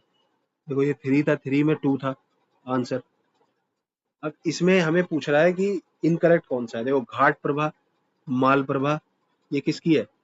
देखो आपने पढ़ा होगा KGM, मैं KGF करके याद करता हूँ, कृष्णा रिवर की ट्रिब्यूटरी है। कृष्णा की रिवर क्या है? कृष्णा। मैंने एक वीडियो बनाई है ज्योग्राफी के ऊपर, जिसमें मैंने ड्रेनेज सिस्टम पढ़ाया है। आपको ज्योग्राफी की वीडियो मिल जाएंगी, जिसमें ये इंपॉर्टेंट इंपॉर्टेंट टॉपिक्स कवर किए हैं। ठीक है, तो KGM इसकी ट्रिब्यूटरी है, और एक ट्रिब्यूटरी है दो तरह से, बॉम्बे म्युनिसिपल कॉर्पोरेशन की जगह BMT कर देता हूँ। देखो कौन कौन सी हो सकती है? कोयना, घाट प्रभा, माल प्रभा।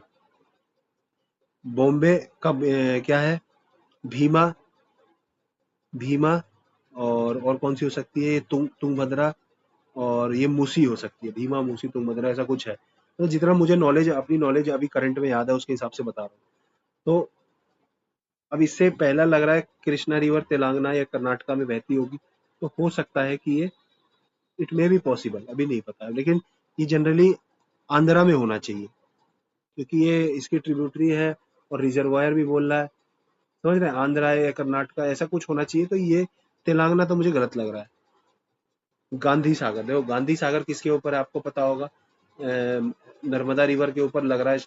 ठीक है, हो सकता है कि होगा, तो ये MP हो सकता है। इंदिरा सागर, इंदिरा सागर भी शायद MP में ही है। और मैथोन, मैथोन तो छत्तीसगढ़, मैथोन शायद झारखंड में है। मैथोन झारखंड में है, मैथोन रिवर है झारखंड। बराकर रिवर के ऊपर मैथोन डैम है। देखो ये PYQ में आए हैं ये क्वेश्चन, आप CDS CAPF के लगाएंगे, तो इसमें बस आपको बस 4 में से या तो 2 या 3, इसमें नो ट्रिक, नो ट्रिक, कोई ट्रिक काम नहीं करेगी। आपको नॉलेज बेस्ड क्वेश्चन है, प्योर नॉलेज बेस्ड। ठीक है, आपको मैं बता देता हूँ, घाट प्रभा जो है वो कर्नाटका में है। ठीक है, बेलगाम डिस्ट्रिक्ट में है। और घाट प्रभा रिवर है जो कृष्णा की ट्रिब्यूटरी है। फिर गांधी सागर जो है वो MP में ही है, और ये भी ड्रिंकिंग वगैरह वाटर के लिए यूज होता है। ये राजस्थान वगैरह में इसका काफी वो है, मतलब ड्रिंकिंग वाटर के लिए यूज होता है।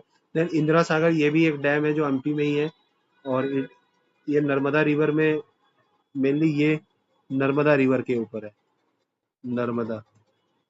ठीक है, और ये भी MP और ये भी MP। और मैथोन झारखंड बता दिया। मैं मैथोन एक्चुअली गया हुआ हूँ, किसी काम के सिलसिले में गया था, तो मैथोन में मुझे पता है कि वो झारखंड गया था मैं। वेस्ट बंगाल के दुर्गापुर के पास है। तो इसलिए पता है कि मैथोन, वहाँ पे मैथोन डैम भी देखा है मैंने। तो इसलिए इसका 70 का आंसर क्या हो जाएगा? 3 स्टेटमेंट्स आर इनकरेक्ट, पहला गलत, दूसरा सही, तीसरा गलत, चौथा गलत। तो ये टफ क्वेश्चन है गाइस, टफ। ठीक है, देन नेक्स्ट क्वेश्चन कह रहे in India which one of the following compiles, compile, ठीक है, कुछ इंफॉर्मेशन को कंपाइल करना है। Industrial dispute closure, रिफ्रेंचमेंट्स, lay off, lay off किसको करेंगे? लेबर्स को। ठीक है, इन फैक्ट्रीज, वर्कर्स, इनकी डाटा को कंपाइल कर रहा है। CSO नहीं, डिपार्टमेंट ऑफ DPIIT ये भी नहीं होना चाहिए। नेशनल इंफॉर्मेशन, देखो कुछ मैन पावर रिलेटेड लग रहा है, टेक्निकल, लेकिन फिर ये टेक्निकल क्यों किया? टेक्निकल नहीं। समझ रहे हैं? तो इसका आंसर लेबर ब्यूरो हो जाएगा।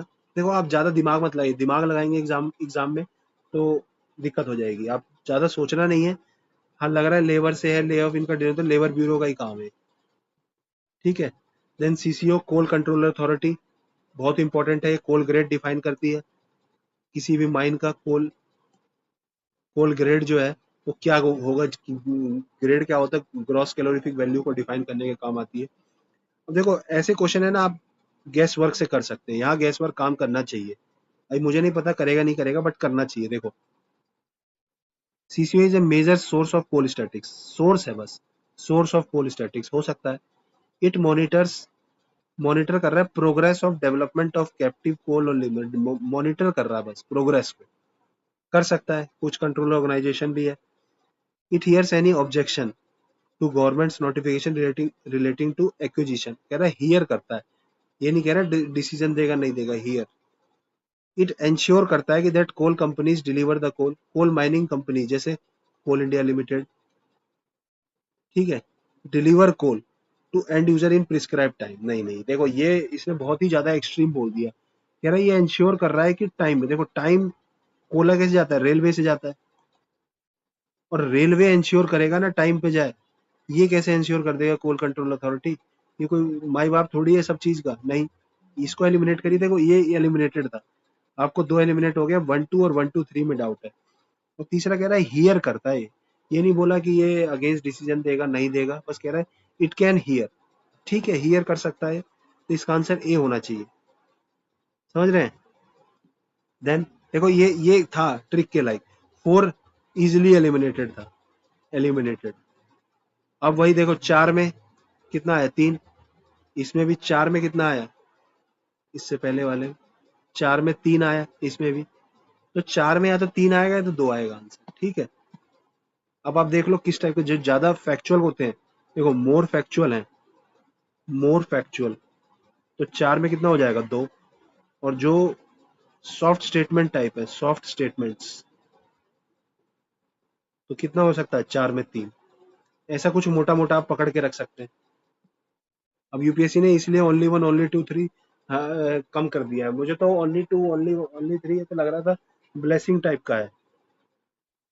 So next question 73।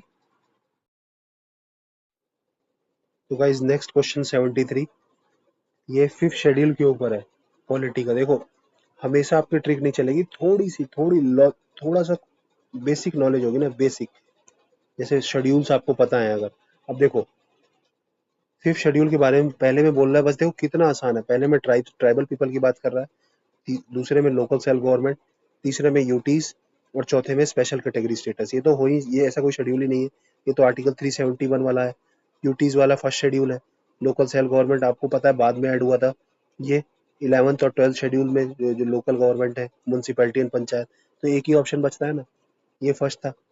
अब बाकी और भी देखिए कि कोई सी चीज को 5th शेड्यूल में डाल देंगे अगर हम, तो कह रहा है वो एरिया यूटी बन जाएगा। अरे यूटी के लिए आर्टिकल 2 और 3 है ना यार, कॉन्स्टिट्यूशनल अमेंडमेंट करना पड़ेगा उसके लिए सिंपल मेजोरिटी के साथ, मतलब अलग से कॉन्स्टिट्यूशनल अमेंडमेंट नहीं कहलाएगा वो, बट यस पार्लियामेंट में बिल पास करना पड़ेगा, प्रायर प्रेसिडेंट का अप्रूवल लेना पड़ेगा, और सिंपल मेजोरिटी के साथ उसको पास करना पड़ेगा। तो ये तो होगा ही नहीं। स्पेशल कैटेगरी का कुछ लफड़ा ही नहीं है, वो तो आर्टिकल 371 वाले हैं। लोकल में आपको डाउट हो सकता है कि ये भी पॉजिटिव सा लग रहा है, तो ये भी नहीं होगा, क्योंकि ये 11th 12th शेड्यूल है, बाद में ऐड हुआ है, ठीक है। तो ये विद नॉलेज है, नॉलेज प्लस लॉजिक दोनों चाहिए इसमें, ठीक है। देखो इस क्वेश्चन में आपको नॉलेज काम नहीं करेगी, दिस क्वेश्चन इज, अगर आपको आता है तभी कर पाएंगे, नहीं तो आपको छोड़ना पड़ेगा एग्जाम में।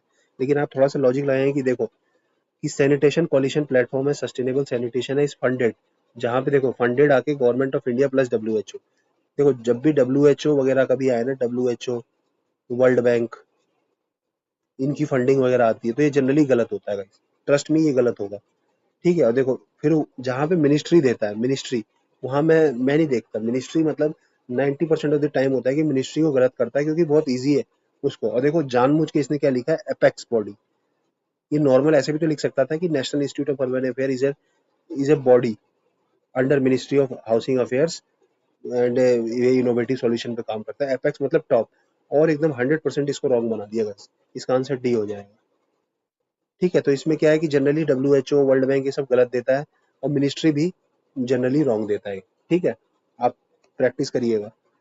देन कह रहा है which one of the following has been constituted under environment protection act 1986। कह रहा है इन्वायरमेंट प्रोटेक्शन एक्ट के अंदर देखो जनरली अथॉरिटी बनती है, ये बोर्ड वोर्ड तो स्टेचुटरी बॉडी, देखो जो एक्ट से बनते हैं वो स्टेचुटरी बॉडी होती है, स्टेचुटरी, ठीक है। तो स्टेचुटरी बॉडी या तो कमीशन होती है, जनरली कमीशन, या फिर अथॉरिटी। जैसे ये सेंट्रल वाटर कमीशन भी है, जैसे सीईआरसी है, central CERC, central electricity regulatory commission, या सेंट्रल ग्राउंड वाटर अथॉरिटी। तो गाइज ये थोड़ा टफ क्वेश्चन है, नॉलेज बेस्ड है प्योरली, बट हाँ अथॉरिटी और दो को तो आप ऐसे एलिमिनेट कर सकते हैं। ठीक है, ये दोनों तो नहीं होगा, ए और सी में आपको डाउट हो सकता है, बट इन्वायरमेंट प्रोटेक्शन में वाटर कमीशन का खास रोल नहीं है। वाटर कमीशन तो डैम्स वगैरह डेवलपमेंट में काम करता है, तो इतना मुझे पता था कि यहाँ डैम्स वगैरह में काम करेगा, तो ये तो होना नहीं चाहिए। और पॉल्यूशन से रिलेटेड होगा इन्वायरमेंट प्रोटेक्शन, तो पॉल्यूशन का एक ही अथॉरिटी है। ठीक है, ऐसे एग्जाम में सोचना होता है। अब देखिए, यूनाइटेड नेशन क्रेडेंशियल्स कमेटी, देखो हर क्वेश्चन से नॉलेज से नहीं, ट्रिक से नहीं होता, बट स्टिल देखो, कह रहा है यूनाइटेड नेशन की क्रेडेंशियल्स कमेटी है, कह रहा है एक committee setup under security council. देखो जरूरी है सिक्योरिटी काउंसिल, हो सकता है जनरल असेंबली का हो, वर्क्स अंडर सुपरविजन, अलग से ये और क्यों लिखने की जरूरत थी। ट्रेडिशनली मीट्स, देखो इन 3 महीने दे रहा है एवरी ईयर, हो सकता है कि मार्च की जगह अप्रैल में मिलती हो, तो ये भी मतलब ऐसी है जो गलत हो सकती है। मैं भी ये नहीं देख रहा गलत होंगी, मैं देख रहा हूँ ये गलत हो सकती है। फिर it assesses the credentials of all UN members before submitting, देखो बस एक्सेस कर रहा है, एसेस करता है उनको कि सही है गलत। और फिर कह रहा है कि submitting a report to general assembly, देखो ये कह रहा है जनरल असेंबली, ये कह रहा है सिक्योरिटी काउंसिल, दोनों कॉन्ट्राडिक्ट कर रहा है। समझ रहे हैं? तो डेफिनेटली हमको पता लग गया कि एक एक गलत होगा इनमें से। और देखो ये ज्यादा आसान है कि क्रेडेंशियल कमेटी और कह रहा है क्रेडेंशियल को एक्सेस करना, तो मैच भी हो रहा है नाम से, नाम से मैच भी हो रहा है, तो 3 तो सही है और ये गलत है। 1 गलत 3 सही, देखो 3 3 सही है 1 गलत है, ये भी नहीं होगा, ये भी नहीं होगा, ये भी नहीं होगा। आंसर क्या हो गया? ठीक है, और देखो 3 दिया भी है इसने 3 ऑप्शंस में, मतलब 3 के सही होने की प्रोबेबिलिटी है स्टिल, ऐसे भी थोड़ा सा सोचा जा सकता है। बट ये क्वेश्चन आप नॉलेज से नहीं कर सकते। ठीक है, या तो आप छोड़िए या लॉजिक लगाइए। अब देखो छोड़ेंगे तो नंबर कहाँ से आएंगे? देखो पोलर कोड, कोड बोल रहा है। अब देखो कोड क्या है, ये इंटरनेशनल कोड कह रहा है, ये एक में कह रहा है एग्रीमेंट, फिर ये कह रहा है नॉर्म्स, और फिर ये कह रहा है एग्रीमेंट। अब देखिए, कोड है, किसी चीज का कोई कोड है, आप कोई कोड बनाते हैं तो कोड मतलब एग्रीमेंट तो नहीं होता गाइस, एग्रीमेंट तो नहीं होता। कोई नॉर्म्स होने को भी हो सकते हैं, बट स्टिल लिख रहा है कि कोड है। और ships operating in polar waters, polar water में एक कोड बता रहा है जो शिप की, मतलब दोनों स्टेटमेंट मैच हो रही है। ठीक है, तो ये कह रहा है नॉर्म्स है, कंट्रीज फॉलो करती है नॉर्थ पोल साउथ पोल में। नॉर्म्स, कोड में नॉर्म्स क्या होगा? मतलब क्वेश्चन मारना टफ है, बट देखो रिस्की है, ये रिस्की, रिस्की गैस कहूंगा मैं इसको। इजी नहीं होगा, रिस्की गैस होगा। ठीक है, इसमें कुछ समझने का नहीं है। अब देखिए नेक्स्ट क्वेश्चन, यूएनजीए कह रहा है UN United Nation can grant observer status to non member, non members को observer status UNGA can grant, can दे सकता है ऑब्जर्व नॉन मेंबर को। कह रहा है inter government organisation can seek observer status. फिर कह रहा है permanent observer in the unit can maintain missions. तीनों कैन वाले बोल रहा है, तो इसका आंसर डी हो सकता है। ठीक है, मतलब देखो आपको समझना है, ऐसा नहीं है कि मैं आपको हवा में तुक्का लगवा रहा हूँ। थोड़ा बहुत देखो, मैं भी एग्जाम में जाके यही करता हूँ, और बहुत सारे मतलब लगा लीजिए जो भी टॉपर्स हैं या जो अच्छी रैंक लाते हैं, जो इवन प्री क्लियर करते हैं, वो यही करते हैं गाइज। ठीक है, वो यही करते हैं गाइज, ट्रस्ट मी। इस तीनों में बोल रहा है कि एक जनरल असेंबली तो दे ही सकती है किसी को स्टेटस कैन, कोई कोई ऑब्जर्व सीख कर सकता है, वो दे ना दे मतलब मांग तो सकते हैं प्लीज हमें दे दीजिए यार, एक स्टेटस दे दीजिए। और कह रहा है permanent observant GA can maintain mission, हाँ परमानेंट तो कुछ भी कर सकते हैं, वीटो है उनके पास। तो इजी क्वेश्चन था गाइस, ये इजी। ठीक है, अब देखिए ये कह रहा है, देखो टी बोर्ड जो है वो स्टेचुटरी बॉडी है, हो सकती है, अभी हमने पढ़ा था, बोर्ड भी दिया था, वैसे जनरली बोर्ड होता नहीं है, बट अथॉरिटी हमने सुना था, बोर्ड भी है। तो टी बोर्ड कह रहा है एक स्टेचुटरी बॉडी है, चलो मान लिया, अभी हमें पता नहीं है। फिर कह रहा है एक रेगुलेटरी बॉडी है। देखो मिनिस्ट्री दे रहा है, मिनिस्ट्री जनरली गलत होती है, बट मान लो आपको नहीं पता, आपने सोच रहे हो सही है, सही भी दे सकता है, ऐसा कोई बात नहीं है। देन टी बोर्ड का हेड ऑफिस बेंगलुरु, देखो इसको चेंज करना कितना आसान है, हो सकता है कोलकाता हो सकता है दिल्ली हो। समझ रहे हैं? और कोलकाता में ज्यादा टी होती है, बेंगलुरु में क्यों रखेगा? और ये मिनिस्ट्री देखो, कोई टी बोर्ड ट्रेड के रिलेटेड है, एग्रीकल्चर में नहीं होगा, ट्रेड से रिलेटेड होगा। कह रहा ओवरसीज ऑफिस दुबई, देखो ये हो सकता है कि दो दो स्टेट, दो दो कंट्री दे रहा है, छोटा सा ओवरसीज ऑफिस खोल दिया। और आपको देखो इसमें क्या है, दो दो सही है, दो ऑप्शन सही है, मतलब दो गलत कर रहे हैं, 4 में 2 वाली ट्रिक है मतलब।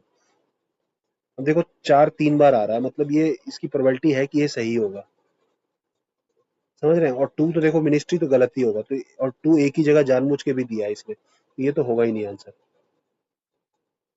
ठीक है। अब देखो 2 ऑप्शन है आपको, 1 और 3 में आपको डाउट है। ठीक है, 1 और 3 में डाउट है क्योंकि 4 तो सही है ही। 4 सही है, 1 और 3 में आपको देखना है। तो 3 और 4 सिर्फ नहीं होगा, 3 4 हो सकता है या 1 और 4 होगा ऑप्शन में। 3 4 या 1 4, 1 3 तो होगा नहीं, 1 और 3 सिर्फ, क्योंकि 4 तो आना ही आना है, तो इसको भी हटाइए। अब सोचिए कि इस इसमें और इसमें कौन सही होने की प्रोबेबिलिटी ज्यादा है। ठीक है।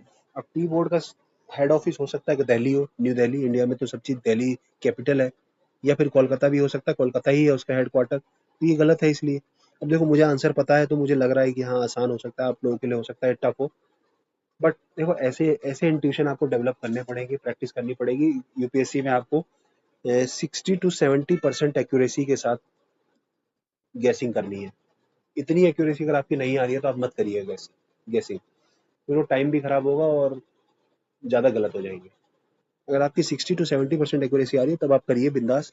और इसका आंसर क्या हो जाएगा, इस 3 गलत हो जाएगा, 1 एंड 4 डी आंसर हो जाएगा।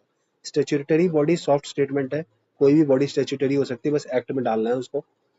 ठीक है, स्टेच्यूटरी बॉडी वो होती है जो किसी एक्ट से बनी है। और गाइज विद आप इतने क्वेश्चन प्रैक्टिस करेंगे ना, तो देखो ये क्वेश्चन आप ऐसे कर ही नहीं सकते, आपने सुना ही नहीं होगा, अगर सुना होगा तो अच्छी बात है, लेकिन नहीं सुना हो तो देखो ग्रीन मतलब कुछ इन्वायरमेंट, और वॉशिंग मतलब धो दे रहे हैं, इन्वायरमेंट को धोना यानी कि कुछ नेगेटिव। देखो conveying a false impression that a company product are eco friendly, false है मतलब नेगेटिव, और इको फ्रेंडली है मतलब इन्वायरमेंट को फॉल्स कर रहा है, हो सकता है ये। फिर कह रहा है नॉन इंक्लूजन ऑफ कॉस्ट, अरे green washing cost and one financial statement, मतलब इन्वायरमेंट कॉस्ट को नहीं ले रहा है, लेकिन इससे कुछ कोई अच्छी बात है ये तो। अगर आप इन्वायरमेंट कॉस्ट को इंक्लूड नहीं कर रहे हैं और इन्वायरमेंट पे खर्चा कर रहे हैं, मतलब ये तो फर्जी हो गया ना फिर। कह रहा है इग्नोरिंग द डिजास्टर्स कॉन्सिक्वेंसेज, मतलब डिजास्टर्स कॉन्सिक्वेंस को इग्नोर कर रहे हैं, लेकिन आप कहीं इन्वायरमेंट को नेगेटिव तो नहीं कर रहे हैं ना, आप कंसिक्वेंस को इग्नोर कर रहे हैं। तो इंफ्रास्ट्रक्चर प्रोजेक्ट में नहीं, ये भी नहीं। Making mandatory provisions for environmental cost, फिर कॉस्ट दे रहा है, मैंडेटरी प्रोविजन करना है, इसमें ग्रीन वॉशिंग कहाँ हो रही है, मतलब ग्रीन को धो कहाँ रहे हैं आप, नहीं एक ही ऑप्शन है जिसमें कह रहे हैं कि फॉल्स इंप्रेशन कह रहे हैं कि आपका प्रोडक्ट ग्रीन है, मतलब ग्रीन को फॉल्स कर रहे हैं, वही तो है ए ऑप्शन। समझ रहे हैं, ये तो बस आपको इंट्यूशन से डेवलप करना है। अब देखो ये इस टाइप के क्वेश्चन में क्या होता है, आप हाई क्लाउड के साथ ये स्टेटमेंट पढ़िए और लो क्लाउड के साथ एक बार ये स्टेटमेंट पढ़िए। अगर आपको लग रहा है कि यहाँ इंटरचेंज हुआ होगा तो दोनों ऑप्शन गलत हो जाएंगे, आंसर डी हो जाएगा। ठीक है। बाकी ये क्वेश्चन टफ है गाइस, तो आप लोग देख लीजिएगा, क्योंकि हाई क्लाउड्स क्या होते हैं, वो high absorption of infrared radiation emanating from earth surface, और जो लो क्लाउड्स हैं वो रिफ्लेक्ट कर देते हैं। तो ये टफ क्वेश्चन है गाइस। ठीक है, बट मैंने बता दिया ये इंटरचेंज करने की प्रोबेबिलिटी है, इंटरचेंज करके आप डी, इसमें या तो डी होगा या तो सी सी होगा, ऐसे क्वेश्चन में। ठीक है। अब देखिए ये कितना आसान क्वेश्चन है, थ्री, इसको मैंने इसको मैं बता रहा हूँ ये टफ क्वेश्चन है, इसको ट्रिक में एग्जाम में छोड़ भी देंगे तो कोई दिक्कत नहीं है। अब देखिए ये कितना आसान क्वेश्चन है गाइस, ये 3 में 2 वाली ट्रिक है। देखो या तो 2 है या 1 है, या 1 है, 3 में या तो 2 या 1 ही सही होते हैं। तो ओनली 1 ओनली 2 3 वाले में तो आपके पास 50%, वैसे ही आप शुरुआत 50% से कर रहे हैं। यूपीएससी को ओनली 1 ओनली 2 देना ही नहीं चाहिए। जो कह रहा है Bidi Bidi is large refugee settlement in north west Kenya, कह रहा है एक बीडीबीडी है वो लार्ज रिफ्यूजी सेटलमेंट है नॉर्थ वेस्टर्न केनिया, हो सकता है केनिया की जगह सूडान में हो सकता है ऑस्ट्रेलिया में हो सकता है कहीं भी हो। फिर कह रहा है देखो some people who fled from South Sudan civil war live in Bidi Bidi. Some मतलब एक आदमी भी अगर यहाँ से भाग के गलती से चला गया होगा ना, इवन उसको काउंट भी नहीं किया होगा इस, अगर एक आदमी है उसको काउंट भी नहीं किया होगा ना, गलती से इन्होंने मिस कर दिया और बाद में भी काउंटिंग में सूडान का मिल जाए, तो ये क्वेश्चन बाद में भी गलत हो जाएगा, और ऐसा यूपीएससी कभी नहीं करेगा। तो ये गाइज 100% सही है। फिर वही same, some people who fled from civil war in Somalia live in Dadaab. अरे हाँ यार, इसकी जगह दबाव की जगह अगर इंडियन का कोई रिफ्यूजी कैंप लिख देंगे ना, तो भी आप इस क्वेश्चन को गलत नहीं कर सकते। इस स्टेटमेंट को। तो ये भी सही है गाइस और ये भी सही है। एक आदमी भी चला जाएगा ना तो भी वो सही हो जाएगा। तो अब आपके पास दो ही है 2 3। अगर 1 2 3 दिया होता ना तो एक बार को डाउट होता। 2 3 तो 100% सही है। ये तो सम वाले तो अब देखो 5 है, 5 में या तो 3 होगा या 2 होगा। अब पहले ही देखो इसने 3 और 2, मतलब ओनली 1 ओनली 2 3 की वाली अभी से ही आप इंट्यूशन डेवलप करिए कि 5 में से आंसर 50% तो आप ऐसे ही आ गए। अगर किस में देखो, अगर ये स्टेट्स वगैरह पूछ रहा है, कंट्रीज पूछ रहा है, ऐसे वाले क्वेश्चन में इन्वायरमेंट होगा ना गाइज, इन्वायरमेंट या science tech. Environment science tech में 5 में से 4 होते हैं या 5 में से 5 भी होते हैं। इन्वायरमेंट साइंस टेक में क्या एप्लीकेशन जब हो। ठीक है गाइज, आप लोग मेरे चैनल को सब्सक्राइब कर लीजिए और लाइक शेयर भी कर दीजिए। ठीक है, आप लोग सब्सक्राइब करेंगे, लाइक करेंगे, शेयर करेंगे तो एक मोटिवेशन मिलता है कि आप लोग देख रहे हैं, लोगों का रिस्पॉन्स मिलता है तो अच्छा लगता है और मन करता है एक्स्ट्रा वर्क करने के लिए, एक्स्ट्रा एफर्ट करने के लिए। मेरा कोई प्रॉफिट नहीं है इसमें, कुछ भी नहीं करूंगा, this is just social work for you guys. ठीक है, देखिए which of the above are the members of organise. देखो हेल्प ही करनी है बस लोगों की, यही लाइफ है। हेल्प करिए, आगे बढ़िए, खुश रहिए। कह रहा है ऑर्गेनाइजेशन ऑफ टर्किक स्टेट में कौन कौन से कंट्रीज होंगे। अब देखो आपको ऑप्शन में देखना है या तो 3 या 2, या 3 का पेयर बनाना है या 2 का पेयर बनाना है। देखो टर्किक स्टेट थोड़ा कोई मुस्लिम कंट्री है। मुस्लिम कंट्री देखो, एक तो है अजरबैजान, उज्बेकिस्तान, ये तो है ही, क्योंकि ये रोमानिया, क्रोएशिया, ये तो यूरोपियन कंट्रीज है। और अर्मेनिया भी वही है। बट ये दोनों तो नहीं होने चाहिए, रोमानिया, क्रोएशिया। तो आपको एलिमिनेट तो करना ही है, तो कोई तो लॉजिक लगाना ही पड़ेगा। तो मुझे लगता है कुछ मुस्लिम कंट्रीज होंगी उसके साथ, क्रिश्चियन भी हो सकती है, बट प्रोबेबिलिटी देख रहे हैं हम। तो 4 को एलिमिनेट करिए, 4 को एलिमिनेट करिए और 3 को एलिमिनेट करिए, यू आर लेफ्ट विद 2 5। देखो 2 और 5 कुछ पेयर बन रहा है टर्की के साथ। हाँ पेयर तो बन रहा है, पास में भी है ये दोनों। और हो सकता है कि इसके हो। अर्मेनिया अलग है, अर्मेनिया अजरबैजान में नगार्नो कराबाख में इशू चलता रहता है। ठीक है, अभी रिसेंटली गाइस COP 29 हुआ है बाकू में, तो वो बहुत इंपॉर्टेंट है गाइस। अब देखो कह रहा है गुजरात में लार्जेस्ट सोलर पार्क है, फिर गोवा में लार्जेस्ट फ्लोटिंग पार्क है। देखो ये कितना सॉफ्ट स्टेटमेंट है। Kerala has fully solar powered international airport. देखो कोई छोटा सा एयरपोर्ट होगा ना, कोई डिफेंस विफेंस का भी, और वो सोलर पावर्ड होगा। इवन कोई रिसर्च लेवल का भी होगा ना गाइस, रिसर्च लेवल का छोटा सा, अगर उसको भी मतलब सोलर सोलर पावर कर दिया तो ये स्टेटमेंट सही हो जाएगा। तो ये बहुत सॉफ्ट स्टेटमेंट है गाइस, बहुत सॉफ्ट, कि छोटा सा पार्ट भी अगर कोई सोलर पावर, छोटा सा ड्रोन उड़ाने के लिए भी कोई एयरपोर्ट बना दिया ना, सिर्फ ड्रोन तो टेस्टिंग पर्पस के लिए कि सोलर पावर है हमारा पूरा, तो भी हो जाएगा। और ये नहीं कह रहा कि कौन सा, बस कह रहा है केरला हैज अ एक सोलर पावर्ड। बहुत ही ज्यादा ये वाइड स्टेटमेंट हो गया। ये तो सही है, लेकिन ये दोनों कह रहा है गुजरात में लार्जेस्ट, और देखो ओनली 2 ऑप्शन में भी है। ठीक है, और 2 3 है भी नहीं कोई कि 2 3 माने। देखो गुजरात सोलर लार्जेस्ट, राजस्थान क्यों नहीं होगा, जब सोलर की बात कर रही है तो राजस्थान में ज्यादा पोटेंशियल है।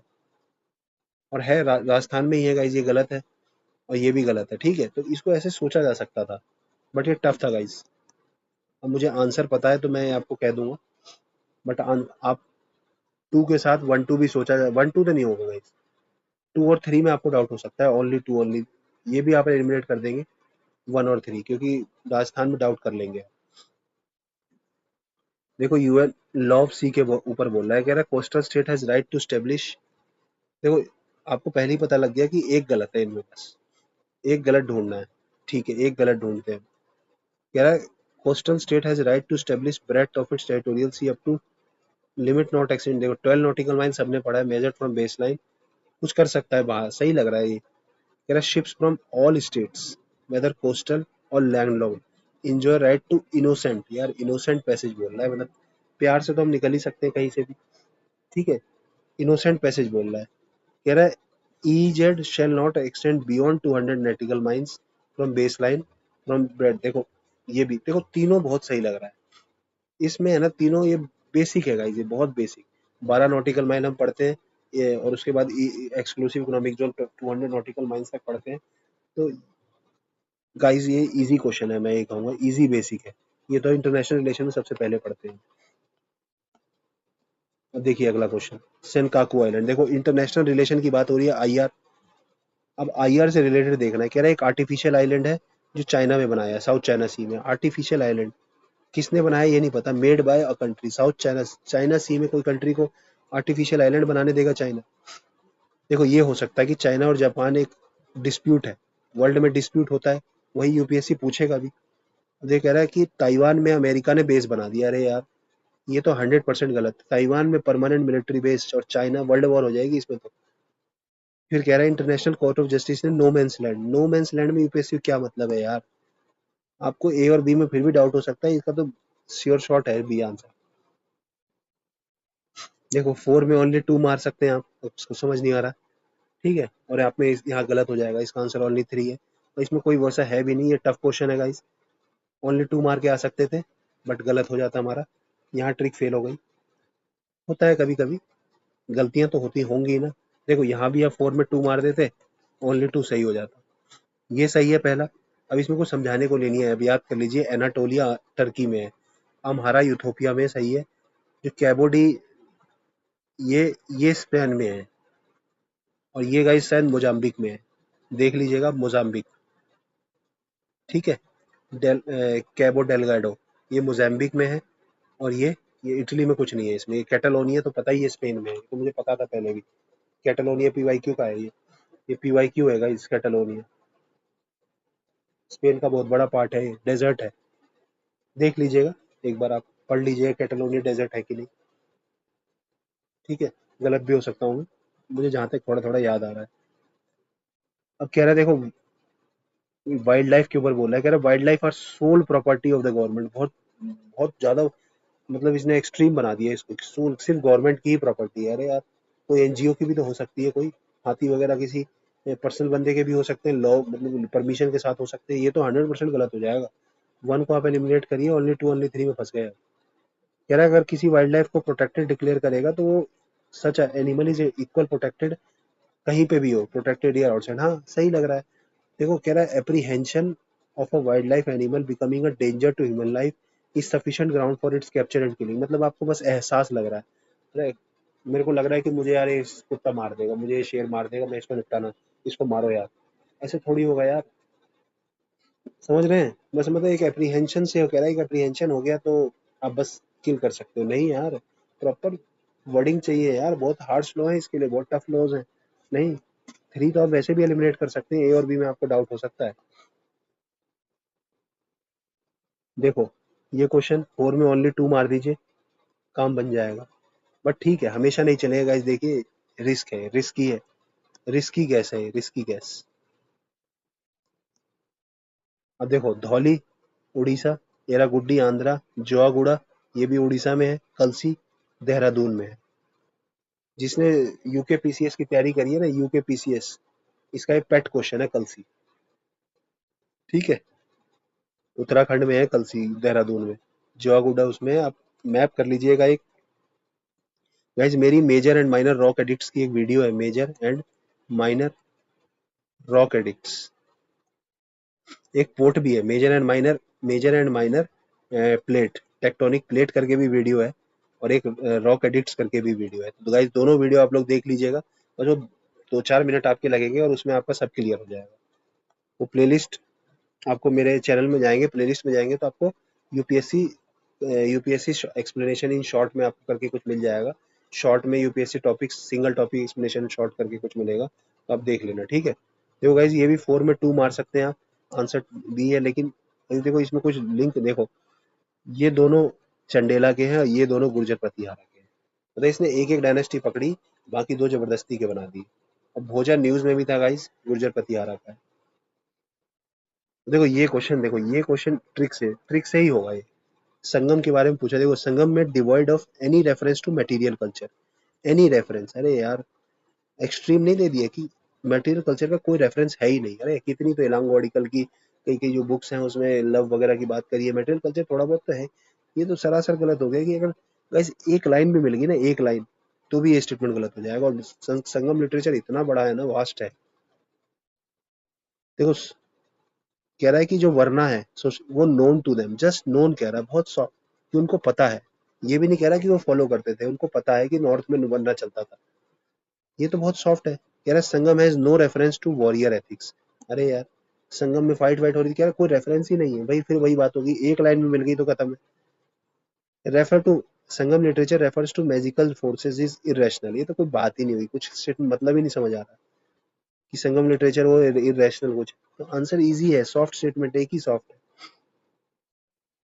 देखो योग वशिष्ठ कह रहा पर्शियन में ट्रांसलेट कौन कर सकता है, अकबर ही कर सकता है।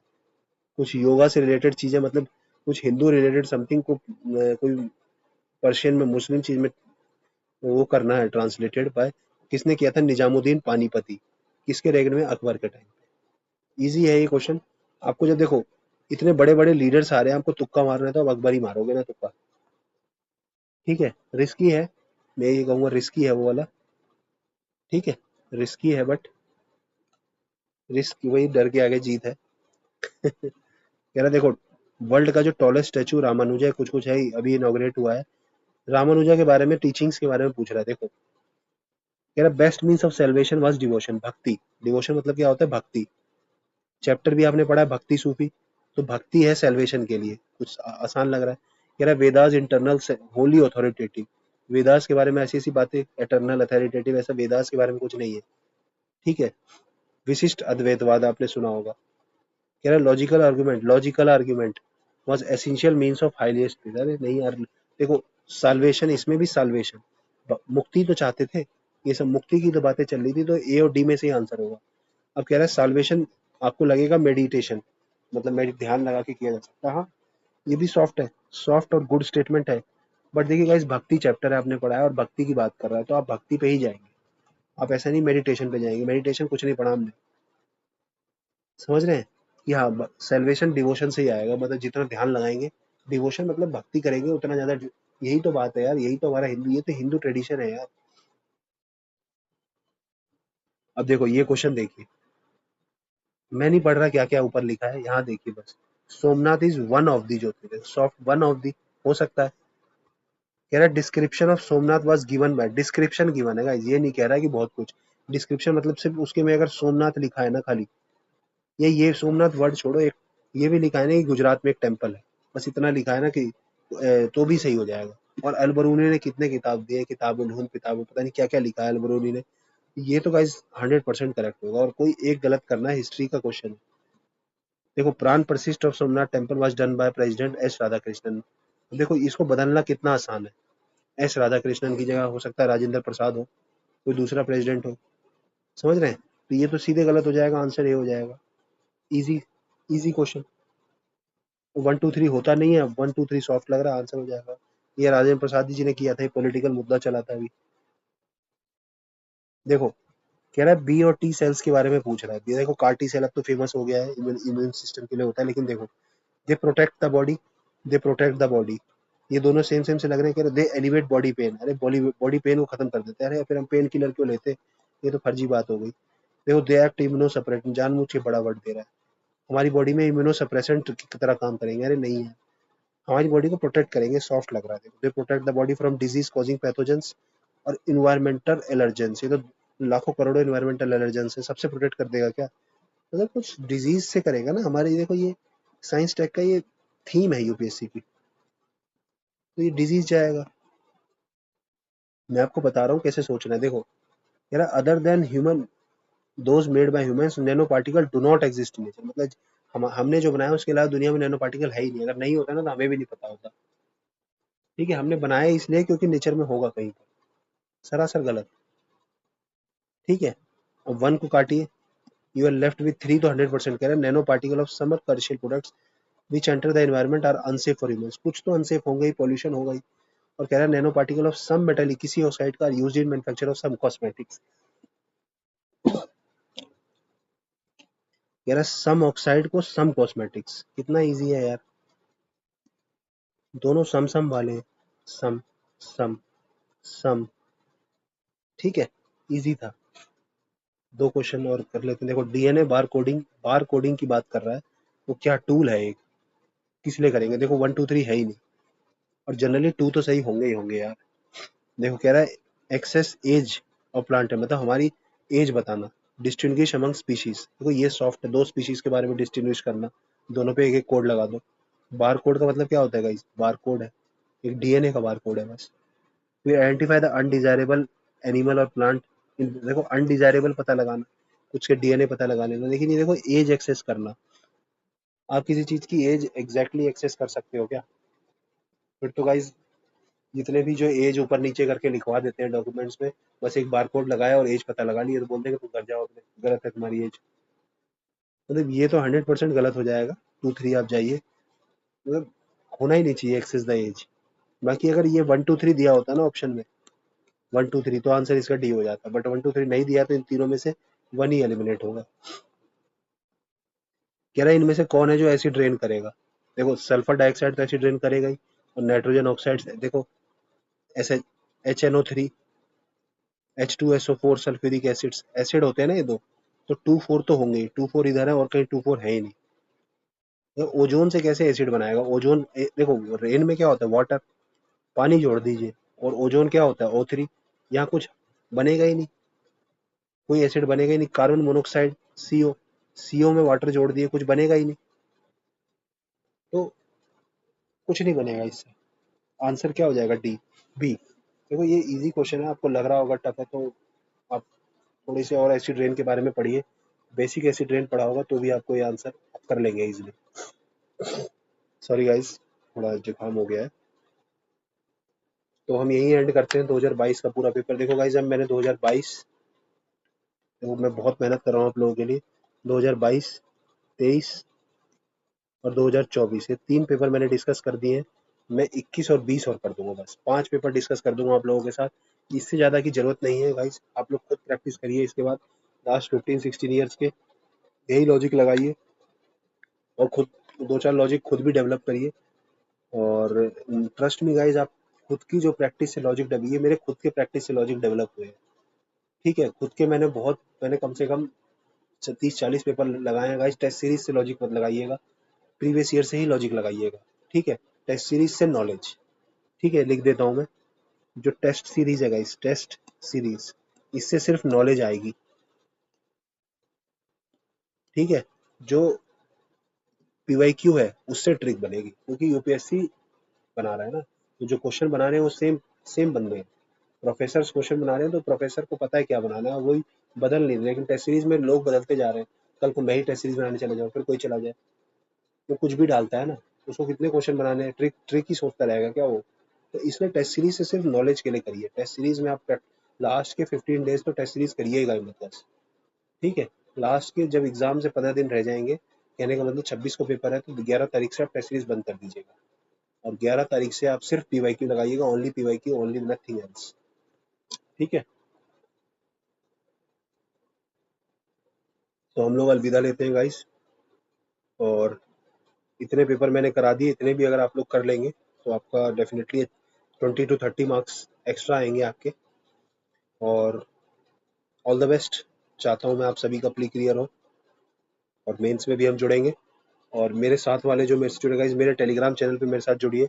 प्रेफिनिटी मेरा टेलीग्राम चैनल है, प्रेफिनिटी, यहाँ पे जुड़िए गाइस। यहाँ पे मैं डेली कोई ना कोई करंट अफेयर का आर्टिकल कुछ ना कुछ शेयर करता ही रहता हूँ, तो आप बस वो रीड करना है, बस एक आर्टिकल, तो भी बहुत आसान हो जाता है। इमेज भी नहीं, टेक्स्ट टेक्स्ट शेयर करता हूँ कि और आसान रहता है एडिट करना। इमेज डाउनलोड करते लोग परेशान हो जाते हैं, तो ठीक है, I understand the pain. So bye bye guys.